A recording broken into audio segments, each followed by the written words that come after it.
जैव विविधता की श्रृंखला में अभिवादन स्वीकार करें विवेक का। हम लोग जैव विविधता श्रृंखला पे जो बात कर रहे हैं तो उसके आज अगली कड़ी यानी कि आज की जैव विविधता श्रृंखला में हम लोग कल्प वृक्ष के बारे में बात करेंगे। कल्प वृक्ष यानी कि एक ऐसा वृक्ष जिसके नीचे बैठकर मन चाहा जो भी इच्छाएं हो उसे प्राप्त किया जा सके। तो अंत तक बने रहें और अभिवादन स्वीकार करें। कल्प वृक्ष से आशय इस बात से कि एक ऐसा वृक्ष जिसके नीचे बैठकर हम जिस प्रकार की इच्छा या उम्मीद कर रहे हैं, जीवन में जो भी चाहे कुछ बनना चाह रहे हैं उसे हम बन सकते हैं। यह थोड़ा सा सुनने में अतिशयोक्ति लगेगा, लेकिन कल्प वृक्ष के माध्यम से हम अपने मन में जो भी इच्छाएं उत्पन्न कर रहे हैं उसको वास्तविक रूप में प्राप्त कर सकते हैं। इस पूरी प्रक्रिया को हम लोग समझेंगे। इसके साथ साथ मानो मन की जो गहराई है जिसे प्रायः सचेतन मन के रूप में कहा जाता है उस पर हम लोग अपनी बातचीत करेंगे।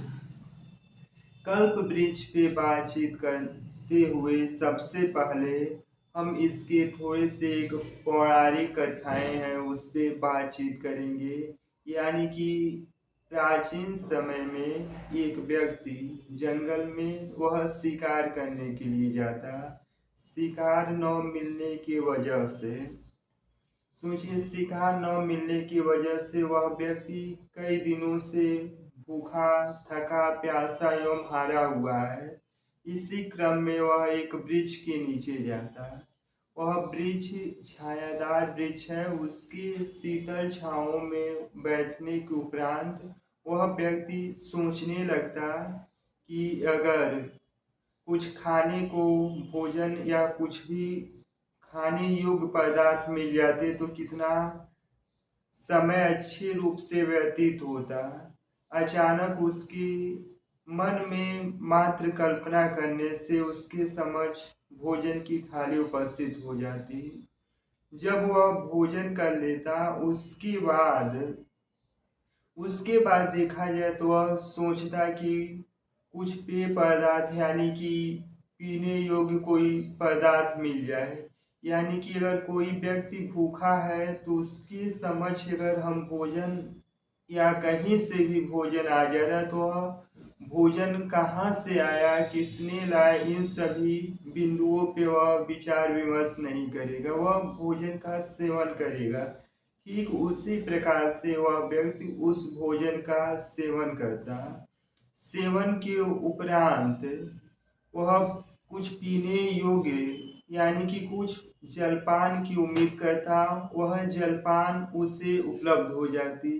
अब भोजन एवं जलपान करने के बाद जो भूख की बेचैनी थी वह कहीं ना कहीं समाप्त हो चुकी थी। इसी क्रम में देखा जाए तो व्यक्ति के पास अगर खाली पेट है तो भोजन पाने की एक ही समस्या रहेगी और भोजन पाने के लिए वह बेचैन रहेगा। लेकिन जैसे ही व्यक्ति का अगर पेट भरा हो तो अनेक समस्याएं उसके मानसिक पटल में उत्पन्न होंगी। ठीक उसी प्रकार से जैसे वह व्यक्ति भोजन और जलपान करने के बाद अब उसके मन में जो भोजन मिला और जलपान किया तो वह बहुत अपने आप को आश्चर्य एवं अद्भुत महसूस कर रहा था और बार बार सोच रहा था कि हम एक ऐसे बेहतरीन जगह पे पहुंच गए हैं जहां कुछ भी मन में इच्छाएं रखने पे वह हमारे समक्ष प्रस्तुत हो जा रही हैं। लेकिन जैसे ही वह भोजन किया और जलपान किया, जिस प्रकार से बंदर में प्रायः चंचलता होती, इसे योग साधना पद्धति में प्रायः बंदर को मरकत के नाम से भी जाना जाता है।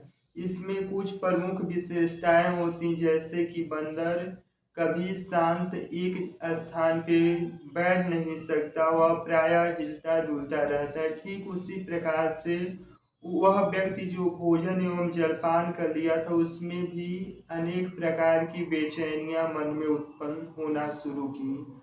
यानी कि वह उसके भी मन में अनेक प्रकार के ऐसे नकारात्मक विचार उत्पन्न हुए। यह विचार ऐसे था कि भोजन की जो हमें थाली मिली, वह यह तो जंगल है, जंगल में जिस हम वृक्ष के नीचे निवास कर रहे हैं, भूत प्रेत का साया है, यानी कि जो हमें भोजन उपलब्ध हुई है, वह भोजन किसी भूत और प्रेत की वजह से उत्पन्न हुई है।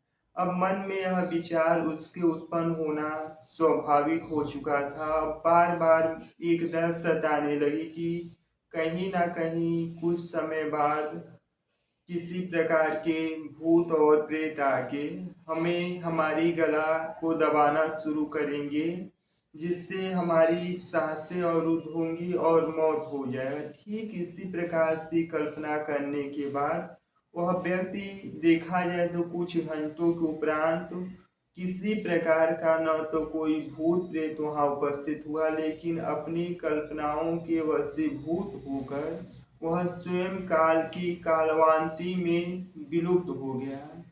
कहने का आशय सिर्फ इतना ही मात्र है कि जिस प्रकार से हम अपनी विचार एवं भावनाओं को निर्मित करते, ठीक उसी प्रकार से प्रत्यक्ष जगत में हमारे सामने वही चीजें घटित होना शुरू कर देती हैं। इसे और आसान शब्दों में कहा जाए तो जब हम प्रायः रात्रि के समय सो के उठते, तो सुबह अगर हम किसी प्रकार के मन में अगर धारणा विकसित कर लेते कि आज हमारा स्वास्थ्य सही नहीं है, तो शाम तक होते होते हमें अनेक प्रकार की स्वास्थ्य संबंधित अवसाद उत्पन्न हो जाते हैं।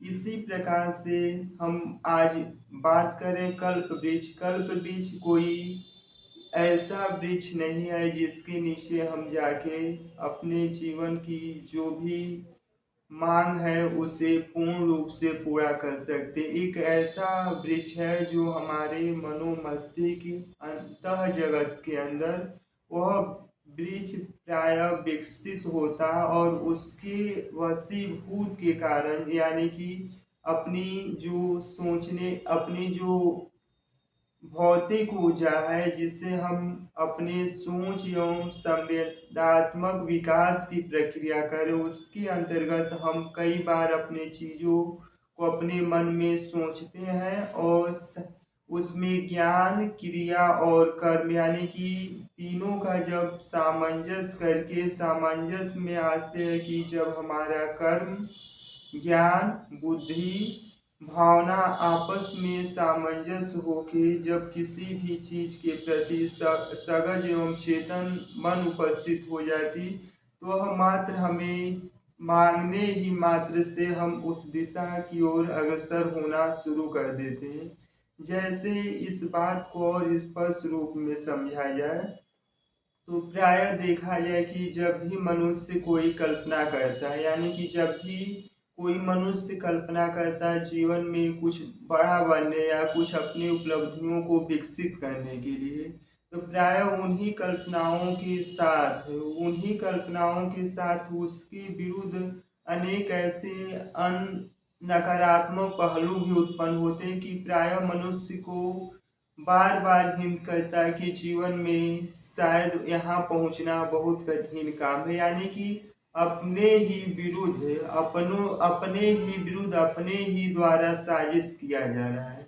यह बात अजीब लग सकता है, लेकिन जैसे हम जीवन में कुछ बनने या कुछ पाने की कल्पना करते हैं, लेकिन उसके खिलाफ हम पुनः कल्पना करते कि उस शिखर पे पहुंच पाना असंभव है, तो वहाँ पे जो हमने पहुँचने की कल्पना की थी, वह कल्पना अपने आप में स्वतः हम स्वयं अपना विनाश कर लेते हैं।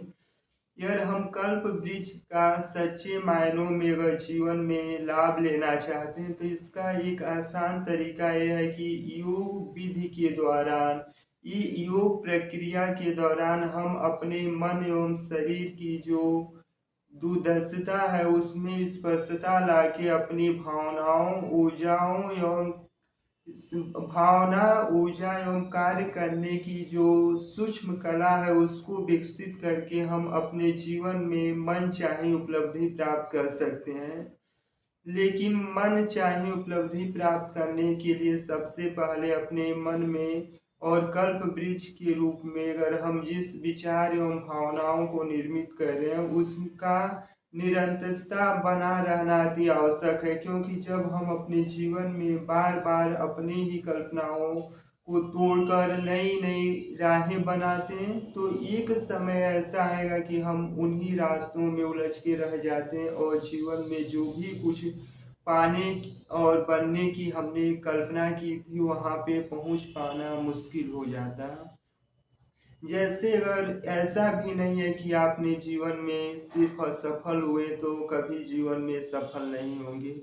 यह सिर्फ हमारी मानसिक पतन की उपज है, क्योंकि प्रायः हमारा अनुभव उन्हीं चीज़ों को साक्षी मानता जो इसके पहले घटित हो चुका है।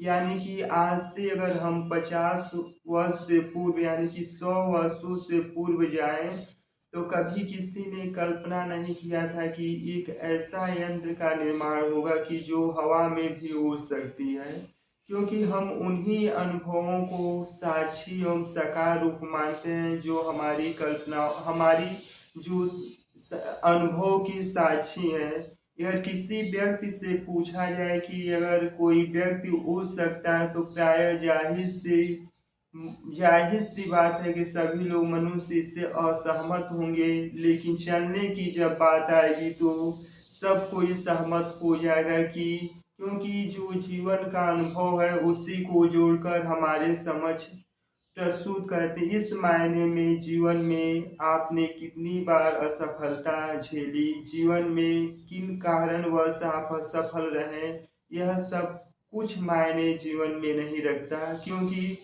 जीवन निरंतर चराचर जगत में सब कुछ क्षण प्रति क्षण बदल रहा है।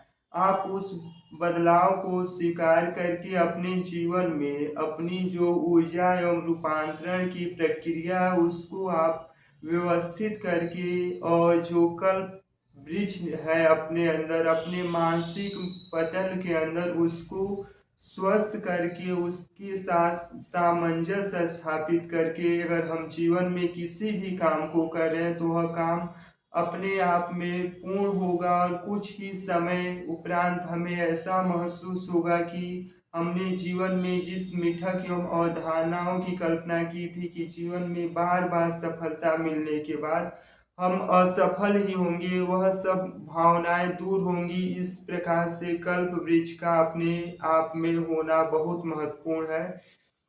अगर इस प्रक्रिया से हमें गुजरना है तो उसके लिए थोड़ा सा अपने प्रति सचेत होने की अवस्था है। आज के लिए यहीं तक, धन्यवाद।